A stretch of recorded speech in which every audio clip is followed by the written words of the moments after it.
We rumbled over the plains and valleys, climbed the Sierras to the clouds, and looked down upon summer-clad California. And I will remark here, in passing, that all scenery in California requires distance to give it its highest charm.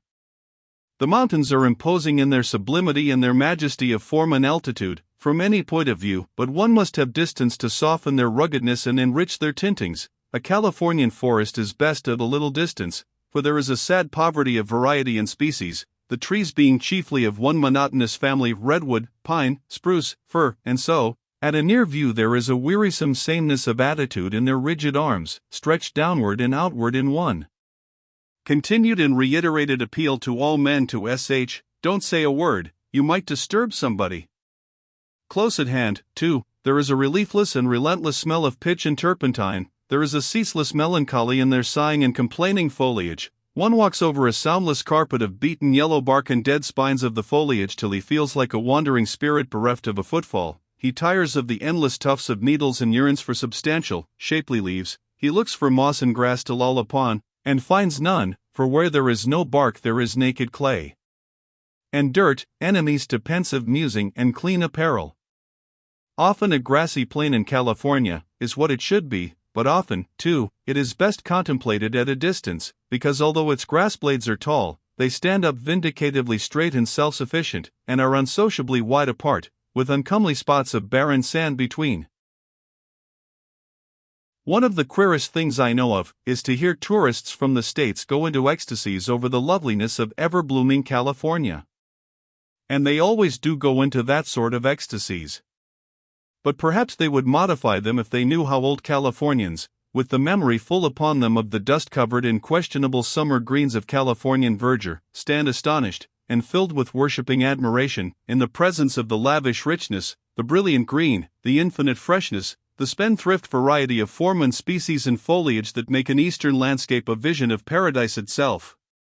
The idea of a man falling into raptures over grave and somber California, when that man has seen New England's meadow expanses and her maples, oaks, and cathedral-windowed elms decked in summer attire, or the opaline splendors of autumn descending upon her forests, comes very near being funny, would be, in fact, but that it is so pathetic. No land with an unvarying climate can be very beautiful. The tropics are not, for all the sentiment that is wasted on them. They seem beautiful at first, but sameness impairs the charm by and by. Change is the handmaiden nature requires to do her miracles with. The land that has 4 well-defined seasons cannot lack beauty, or pall with monotony. Each season brings a world of enjoyment and interest in the watching of its unfolding, its gradual, harmonious development, its culminating graces, and just as one begins to tire of it, it passes away and a radical change comes, with new witcheries and new glories in its train. And I think that to one in sympathy with nature, each season, in its turn, seems the loveliest. 409.jpg, 49K. San Francisco, a truly fascinating city to live in, is stately and handsome at a fair distance, but close at hand one notes that the architecture is mostly old-fashioned. Many streets are made up of decaying, smoke-grimed, wooden houses, and the barren sandhills toward the outskirts obtrude themselves too prominently. Even the kindly climate is sometimes pleasanter when read about than personally experienced, for a lovely, cloudless sky wears out its welcome by and by, and then when the longed-for rain does come it stays. Even the playful earthquake is better contemplated at a distance. However, there are varying opinions about that. The climate of San Francisco is mild and singularly equable. The thermometer stands at about 70 degrees the year round. It hardly changes at all. You sleep under 1 or 2 light blankets summer and winter, and never use a mosquito bar. Nobody ever wears summer clothing. You wear black broadcloth if you have it in August and January, just the same. It is no colder and no warmer in the one month than the other. You do not use overcoats and you do not use fans. It is as pleasant a climate as could well be contrived, take it all around, and is doubtless the most unvarying in the whole world. The wind blows there a good deal in the summer months, but then you can go over to Oakland, if you choose, 3 or 4 miles away, it does not blow there. It has only snowed twice in San Francisco in 19 years, and then it only remained on the ground long enough to astonish the children, and set them to wondering what the feathery stuff was. For 10.jpg, 53K.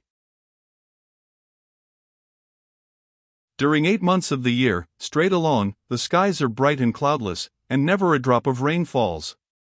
But when the other 4 months come along, you will need to go and steal an umbrella. Because you will require it. Not just one day, but 120 days in hardly varying succession. When you want to go visiting, or attend church, or the theater, you never look up at the clouds to see whether it is likely to rain or not, you look at the almanac. If it is winter, it will rain, and if it is summer, it won't rain, and you cannot help it. You never need a lightning rod, because it never thunders and it never lightens. And after you have listened for 6 or 8 weeks, every night, to the dismal monotony of those quiet rains, you will wish in your heart the thunder would leap and crash and roar along those drowsy skies once, and make everything alive. You will wish the prison lightnings would cleave the dull firmament asunder and light it with a blinding glare for one little instant. You would give anything to hear the old familiar thunder again and see the lightning strike somebody. And along in the summer, when you have suffered about 4 months of lustrous, pitiless sunshine, you are ready to go down on your knees and plead for rain, hail, snow, thunder and lightning, anything to break the monotony. You will take an earthquake, if you cannot do any better. And the chances are that you'll get it, too. San Francisco is built on sand hills, but they are prolific sand hills. They yield a generous vegetation. All the rare flowers which people in the States rear with such patient care in parlor flower pots and greenhouses, flourish luxuriantly in the open air there all the year round. Calla lilies, all sorts of geraniums, passion flowers, moss roses, I do not know the names of a 10th part of them. I only know that while New Yorkers are burdened with banks and drifts of snow, Californians are burdened with banks and drifts of flowers, if they only keep their hands off and let them grow. And I have heard that they have also that rarest and most curious of all the flowers, the beautiful Espiritu Santo, as the Spaniards call it, or flower of the Holy Spirit, though I thought it grew only in Central America, down on the isthmus. In its cup is the daintiest little facsimile of a dove, as pure as snow. The Spaniards have a superstitious reverence for it. The blossom has been conveyed to the States, submerged in ether, and the bulb has been taken thither also, but every attempt to make it bloom after it arrived has failed. I have elsewhere spoken of the endless winter of Mono, California, and but this moment of the eternal spring of San Francisco. Now if we travel 100 miles in a straight line, we come to the eternal summer of Sacramento. One never sees summer clothing or mosquitoes in San Francisco, but they can be found in Sacramento. Not always and unvaryingly, but about 143 months out of 12 years, perhaps. Flowers bloom there, always, the reader can easily believe. People suffer and sweat, and swear, morning, noon and night, and wear out their stanchest energies fanning themselves. It gets hot there, but if you go down to Fort Yuma you will find it hotter. Fort Yuma is probably the hottest place on earth. The thermometer stays at 120 in the shade there all the time, except when it varies and goes higher. It is a U.S. military post, and its occupants get so used to the terrific heat that they suffer without it. There is a tradition, attributed to John Phoenix. It has been purloined by 50 different scribblers who were too poor to invent a fancy but not ashamed to steal one at Amity, that a very, very wicked soldier died there, once, and of course, went straight to the hottest corner of perdition, and the next day he telegraphed back for his blankets. There is no doubt about the truth of this statement, there can be no doubt about it. I have seen the place where that soldier used to board. In Sacramento it is fiery summer always, and you can gather roses, and eat strawberries and ice cream, and wear white linen clothes, and pant and perspire, at 8 or 9 o'clock in the morning, and then take the cars, and at noon put on your furs and your skates, and go skimming over frozen Donner Lake, 7,000 feet above the valley, among snowbanks 15 feet deep, and in the shadow of grand mountain peaks that lift their frosty crags 10,000 feet above the level of the sea.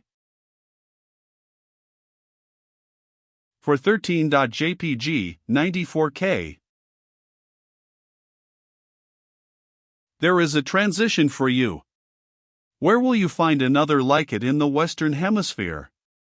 And some of us have swept around snow-walled curves of the Pacific Railroad in that vicinity, 6,000 feet above the sea, and looked down as the birds do, upon the deathless summer of the Sacramento Valley, with its fruitful fields, its feathery foliage, its silver streams, all slumbering in the mellow haze of its enchanted atmosphere, and all infinitely softened and spiritualized by distance, a dreamy, exquisite glimpse of fairyland, made all the more charming and striking that it was caught through a forbidden gateway of ice and snow, and savage crags and precipices.